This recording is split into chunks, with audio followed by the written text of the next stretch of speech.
If Trump won in 2020, would you have accepted that? Yes. But Biden won and you don't accept.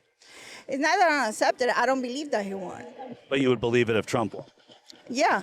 So if you win, it's legitimate. But if I win, it's rigged? Let's say Biden right now says he's going to do a rally. Do you think this many people will come to his rally? I doubt it very much. I don't. He did it in the campaign. There was 3 people and 3 mosquitoes. That's it. Nobody went to see him. I could go to a Linkin Park concert and be surrounded by fellow fans wearing merch. Does not mean that everyone in this country likes or listens to Linkin Park. Same with Trump rallies. 80% of people voted for Trump. 80%. I will, yeah. That's interesting. I hadn't heard that number anyway. Like 80 million people voted for Trump. So 80 million, but that's not. You add the numbers, Biden is not the one that should be in the White House right now. Maybe before you use math as an argument, maybe you should at least get your numbers straight. If Trump wins, would you accept that result? Yeah. But you wouldn't accept the Biden result. No. Could it be rigged, is what I'm saying, in favor of Trump? It could be. But that's a real stretch because Trump and the Republicans have never had the on-the-ground machinery that the Democrats have had for 100 years. So you wouldn't accept the results because your opponent has a better get-out-the-vote strategy?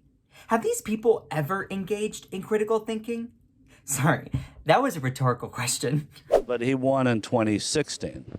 He did. Right. And so if all that machinery is so great, what happened to it in 4 years? Right, they weren't ready. They didn't believe they just weren't ready. And there's the truth. They are sore losers and they cannot accept defeat, and instead they go on and on about it. It's exhausting, and they go to these rallies to feel like they're a part of something to stick it to the government. I saw a lot of things on social media.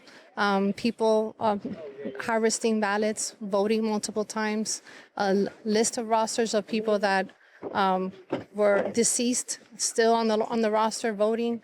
A lot of stuff came out on that was not on the media, but was a lot circling a lot of the 2000 Mules that show. I 100% believe what was said on it. And they always point to their social media echo chambers and 2000 Mules instead of cross-referencing with actual sources, like the 61 out of 62 court cases over alleged voter fraud that Trump lost, even decided by judges Trump appointed himself, or the couple indictments that were all about fake elector schemes in numerous states, including Georgia, Pennsylvania, Wisconsin, Michigan, that were all through Trump's team. It's always a victim complex with the heads I win, tails you lose kind of mindset. And this gets into the broader problem of social media's failure to correct and regulate misinformation and the users doing it. So why do social media companies fail to actually correct this information? Well, here's a list of 3 likely reasons. Number 1, social media companies thrive on shock value and engagement. A big scandalous post, whether true or untrue, gets more clicks, likes, follows, shares, reposts. A post like this one from the Republican Oversight Committee, which said, "Breaking, Hunter Biden's business entity, Owasco, made direct monthly payments to Joe Biden." The shock value driving engagement and reach. The company doesn't care if it's true or untrue. They only care about how many reposts, comments, likes, views it got. Which, by the way, these payments were literally just reimbursement payments from Hunter to his father. They were car reimbursement payments when you look closely. And guess when they were? 2018. Who was not president during 2018?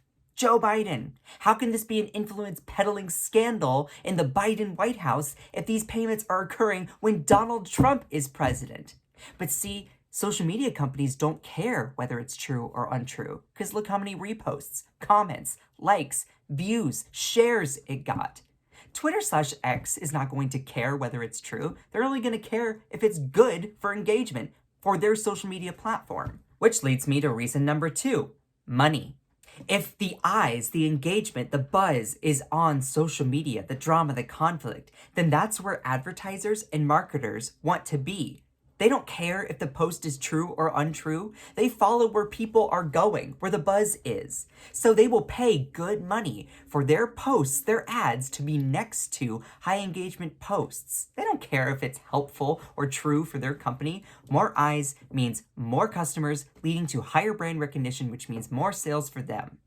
And the company is going to love it because it makes more money for social media companies because more advertisers are buying ad space on their platforms. Did you all notice how big advertisers like Disney, Apple, Comcast, Sony, Warner Brothers, and more, they didn't stop advertising on Twitter/X when there was rampant misinformation around 2020 and the election of how Trump supposedly won? No. They only have now started pulling out their ads from the platform because of Elon Musk, the new CEO's absolute endorsement of white supremacist rhetoric, reposting white supremacists, and dabbling in pretty evident anti-Semitism. They didn't care about the misinformation of elections. No, they only cared when their ads started appearing to a repost of a white supremacist saying something about how Jews are evil. They only cared about that, not the misinformation. Which, by the way, of course, anti-Semitism is a fantastic reason to pull your ads from a platform, but it really just goes to show that these companies didn't care when it was election misinformation because they were benefiting financially from more and more people being on the platform, more and more eyes, more and more brand recognition. You get my gist. The final reason, number 3, is accountability is messy, especially given free speech, free press, and the Constitution. Look, these are not publicly owned and operated companies. They are private companies with shareholders who care and prioritize growth, which means they can be a great place for free speech and expression, but also a great place for hate speech and misinformation. And again, why would these shareholders or social media executives care about the substance of what is being posted on their platform? That's not their responsibility. Their responsibility is just making sure that the users can post it. They don't care whether the post is for public good or if it's misinformation or a smiley rainbow or a funny cat meme. They just care that someone did post it.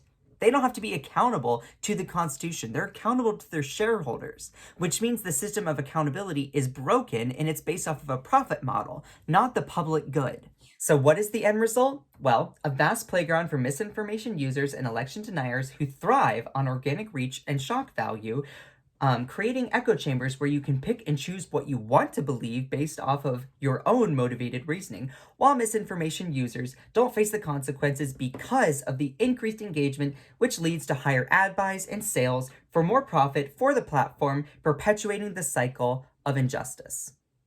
So what can we do? Well, number 1, we can call this out. Number 2, we can hold social media companies, advertisers, and executives accountable, and maybe, if you choose, boycott certain platforms. Number 3, fact check misinformation users, or just not engage with them at all, leaving them without an audience. Number 4, reform the ownership of social media companies, maybe find ways to regulate them better or put them under public ownership, although that can be messy and who gets to determine that? It can be complicated. As well as cultivate empathy and increase mutual interest in understanding of effective public discourse. These are all ideas and different approaches that we could use to tackle this problem. So many choices and things. What do you think? What do you think is the best approach to tackling this problem? Put your answers in the comments below.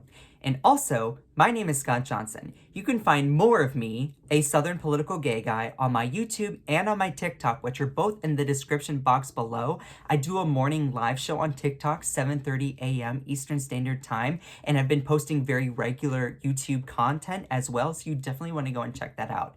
But most importantly, if you enjoyed this video, please smash that button to Rebel HQ, where you can see more from amazing hosts like me. Make sure to turn on that notifications bell thing, whatever it is, so that you can always see the latest post from this channel. Have a great day.